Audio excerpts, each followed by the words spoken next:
three for the sake of time. We can go as long as you want to. Bunch of fancy cars. A lot was in my contract. Show me the money, y'all. Show me the money.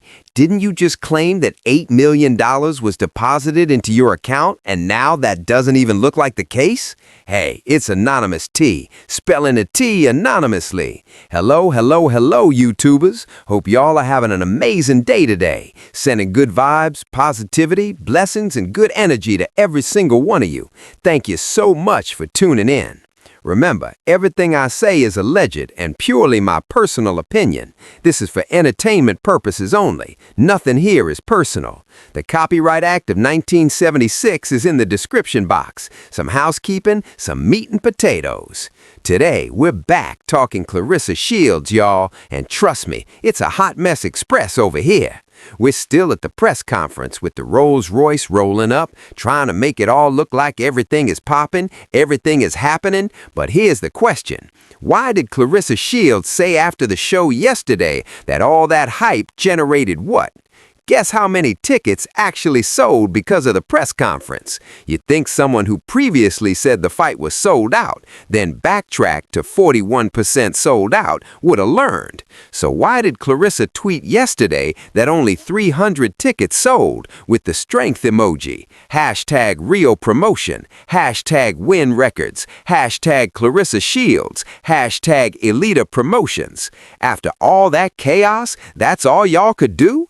Nope. And now we gotta set up a few other things in this video because Claressa Shields has been reflecting over the past 10 years. What are her top 3 accomplishments? Shout out to Miss B, that's me, for capturing this because I found it really interesting and it sets us up for the next clip. But first, let's dive into this one. Three, give me three for the sake of time. We can go as long as you want to. It's hard for me to pick 3 because I became heavyweight champion, and that was my 5th division in boxing. I signed an $8 million deal and got paid $3 million before I even got inside the ring with a signing bonus. And I always just like to speak on like the longevity of things. So I was undefeated back in 2016, and I'm undefeated now. And that's really a big deal to me too. So I think if I say those 3 big things, and then of course, meeting the love of my life, Tapu. So that was another great thing to look at in the last 10 years. Those 4 things. No doubt. I got a follow-up, excuse me. I just have one follow-up question for you, Chance. And yeah, thank you. I just have one follow-up question. It's a hot topic. We got to know. Claressa, was that you on the call on that show? Because people are saying you called into a show. Like you, what are your thoughts on that? If I did, so what? Exactly. So that's Claressa Shields, you guys, talking about this $8 million deal, custom $8 million punching bags and all. But it doesn't sound like the full terms of that $8 million have actually come through. It looks like $3 million is just the signing bonus of it all.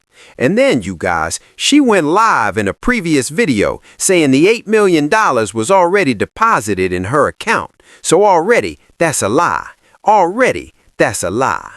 Then she has the audacity to call a married man the love of her life. A married man, another woman's husband, the love of your life? Who's really the love of Papooses' life? I think it's still Remy Ma, because whenever she calls, he answers. Whenever she calls, he comes. You know what I'm saying? That's just facts.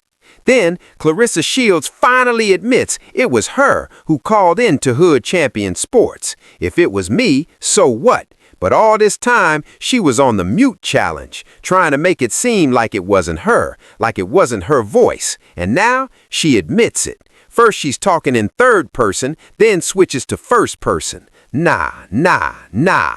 Now, we gotta talk about this money. Shout out to Mr. Skinny for capturing the clip from the press conference where Claressa Shields talks about some $2 million and everything else. And we gotta get into it, because after that, she's arguing in the comments with people. Claressa Shields admits that her contract was only $2 million and a whole bunch of fancy cars. A lot was in my contract besides the $2 million that makes my deal very, very lucrative.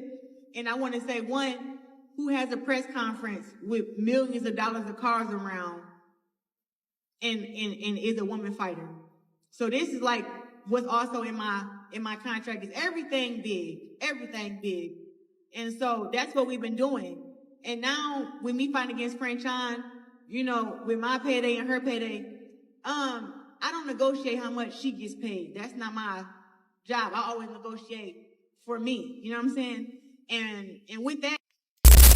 So here's the tea, you guys. Claressa claimed $8 million hit her account, but technically that's not true. It's an $8 million deal on paper, but she has to meet certain terms before it actually reaches that number.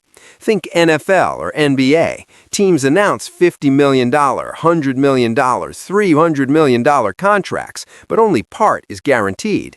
You sign $50 million, maybe $20 million guaranteed. Claressa Shields still has hoops to jump through. From what we're seeing, $2 million is the actual deal, with a $3 million signing bonus on top. The rest, pending, only comes if she meets all the contract's intangibles.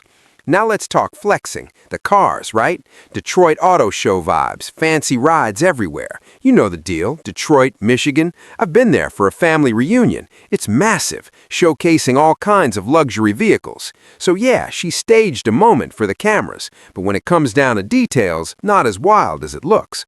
Are all those cars actually hers, or rented just for showbiz flair? That's cool, but don't make it seem like everything is yours. Bottom line, the $8 million wasn't fully guaranteed. And speaking of Claressa crashing the comments, receipts are there. Check Patiala posts on Instagram, maybe the Daz Boxing channel or page. My bad if I got it wrong. Clips from yesterday's press conference include her shining and Papoose' embarrassing lazy freestyle, trying to steal the spotlight. This was Claressa's moment, full stop. You'll find her in the comments clarifying, "Girl, it's just a press conference." Then someone says, "I love a man who knows how to fall back." Like, why? Wait, are you freestyling at her press event? And here comes Claressa saying, you get a man who can help you lock an $8 million deal and wire $3 million before the fight. That's the point, you guys. You want someone who can actually make those moves happen. Here's the twist. She previously said Papoose was just her boy toy, the dude upstairs, down the hall, when he wasn't in NYC with Remy or whoever. Now, when people drag Papoose, suddenly he's the guy who helped negotiate her $8 million deal. That hints he's getting a cut or something on the back end. That $1.6 million tea about Papoose now makes sense. It's triggering. If he touches any of that $8 million, it contradicts her original story, that all $8 million was hers. But now she acknowledges he helped, meaning he's either manager, consultant, or liaison, and he's clearly getting something. He's getting a slice, which totally refutes the all-for-me claim. And honestly, it's hilarious. She's the come-up. She's the ATM. She funds everything. Papoose' lifestyle and comeback require.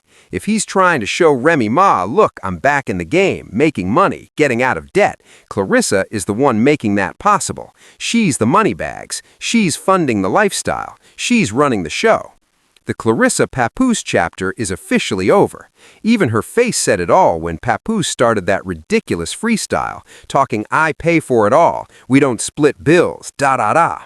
She knew it was fake, just like Remy Ma admitted doing, pretending Papoose wasn't mooching, pretending he wasn't broke. Papoose isn't broke, you feel me? Remember when Remy flexed all the cars, the lifestyle, making it seem like Papoose bought it? She admitted later, nope, I paid for it all myself. I'm the money bags. But for the narrative, she sold the power couple image. So if Remy Ma can do that, why not Claressa Shields? You're studying Remy, emulating her looks, her style. Why not copy the narrative too?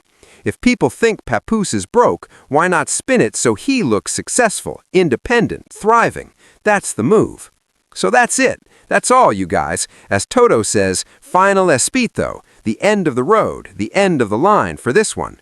Drop your thoughts in the comments, like, subscribe, hit the bell so you don't miss the next one. I'll catch you all very soon.